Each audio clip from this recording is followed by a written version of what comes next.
छोट्या भुकेसाठी अगदी परफेक्ट आणि हेल्दी स्नॅक्स. तर आज मी तुमच्यासोबत शेअर करणार आहे मस्त चटपटीत आंबट गोड तिखट अशा चवीचा कोल्हापूर स्टाईल भडंगची रेसिपी, जी बनवायला अगदी सोपी आणि कमीत कमी साहित्यामध्ये तयार होते आणि हे तुम्ही महिनाभर हवाबंद डब्यामध्ये स्टोअर करून ठेवू शकता. चला तर मग रेसिपीला सुरुवात करूया. तर इथे मी मुरमुरे घेतलेले आहेत. जे भडंगसाठी आपण वापरतो ते साधे मुरमुरे थोडे वेगळे असतात. भडंगसाठी वापरले जाणारे मुरमुरे थोडे जाडसर असतात, ते आपल्याला वापरायचे आणि ते जवळपास पाऊण वाटी इतके शेंगदाणे घेतलेले आहेत. तर हे मुरमुरे आपल्याला भाजून घ्यायचे आहेत. कधी कधी हे चिवट असतात, तर छान असे चुरचुरीत होईपर्यंत आपल्याला हे मध्यम गॅसवरती 3 ते 4 मिनटं भाजून घ्यायचे आहेत. म्हणजे भडंग खायला मस्त कुरकुरीत लागतो आणि बरेच दिवस टिकतो सुद्धा. तर असं हे 3 ते 4 मिनटं आपल्याला मंद गॅसवरती परतून घ्यायचं आहे आणि त्यानंतर एका पसरट ताटामध्ये काढून घ्यायचं. तर थोडं चेक करून बघायचं हे दाणे चुरचुरीत झाले आहेत का.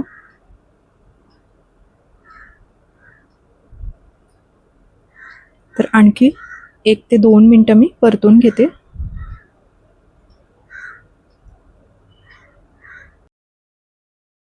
तर आता हे परतून झालेले आहेत. एका पसरट ताटामध्ये मी काढून ठेवले. आता त्याच कढईमध्ये साधारण 3 ते 4 चमचे तेल घेतले आणि त्यामध्ये आपण शेंगदाणे भाजून घेऊया. शेंगदाणे मस्त खरपूस होईपर्यंत आपल्याला हे भाजून घ्यायचे आहेत. आता त्यामध्येच मी 10 ते 12 लसणीच्या पाकळ्या ज्या ठेचून घेतलेल्या आहेत आणि 1 हिरवी मिरची, थोडी कढीपत्त्याची पानं ती सुद्धा घालून घ्यायची. आणि आता हे मस्त तेलावरती आपल्याला परतून घ्यायचे. शेंगदाणे छान खरपूस भाजेपर्यंत आणि जी लसूण आपण यामध्ये वापरले ते लसणीचा थोडासा कच्चेपणा असतो, तर तो निघून जाईपर्यंत आपल्याला हे छान परतून घ्यायचं आहे.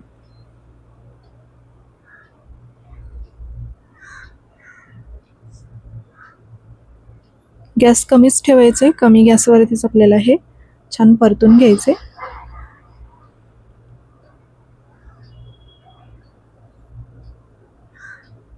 तर बघू शकता छान असं हे आपलं परतून झालेलं आहे. शेंगदाणे सुद्धा छान भाजले गेले. आता यामध्ये काही मसाले घालूया आपण. तर इथे मी अर्धा चमचा लाल मिरची पावडर घातले, त्यानंतर पाव चमचा धणे जिरे पावडर, नंतर 1 चमचा पिठी साखर घातले. यामुळेच आपल्या भडंगला खूप छान अशी टेस्ट येणार आहे. त्यामध्ये चवीपुरतं मीठ आणि अर्ध्या लिंबाचा रस घातलेला आहे. दुसरी गोष्ट म्हणजे मसाले घालण्यापूर्वी गॅस बंद केलेला आहे, कारण आपण शेंगदाणे भाजताना तेल खूप गरम झालेलं होतं. तर आपण गॅस बंद करायचा आणि त्यानंतरच आपण हे सगळे मसाले घालून घ्यायचे. तर मसाले छान परतून झालेले आहे. लिंबाचा रस घातल्यामुळे या भडंगला खूप छान आंबट अशी टेस्ट येते.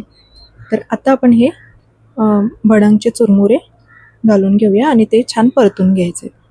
तर 2 मिनटं परतून झाले की मग पुन्हा गॅस चालू करायचा आणि कमी गॅस ठेवायचा. तर कमी गॅसवरती 2 ते 3 मिनटं परतून घ्यायचे. मसाले सगळे व्यवस्थित लागले पाहिजेत.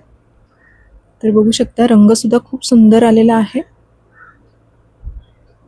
आणि आता हे एका पसरट ताटामध्ये काढून घेतले. थोडं थंड झालंय आणि आता मी प्लेटमध्ये काढून घेतलेलं आहे. तर चवीला खूप छान झालेला आहे हा भडंग. तर तुम्ही या पद्धतीने नक्की असा हा चटपटीत भडंग बनवून बघा. खूप छान लागतो. आपण इथे लिंबाचा रस वापरलाय, याऐवजी तुम्ही आमचूर पावडर सुद्धा वापरू शकता. तर आजची रेसिपी तुम्हाला कशी वाटली हे कमेंट्समध्ये नक्की सांगा. व्हिडिओ आवडली तर व्हिडिओला एक लाईक नक्की करा आणि चॅनलला अजून सबस्क्राईब केलं नसेल तर लगेचच चॅनलला सबस्क्राईब करा अशाच छान छान रेसिपी पाहण्यासाठी. पुन्हा एकदा भेटू अशाच एका नवीन रेसिपीसोबत. थँक्यू.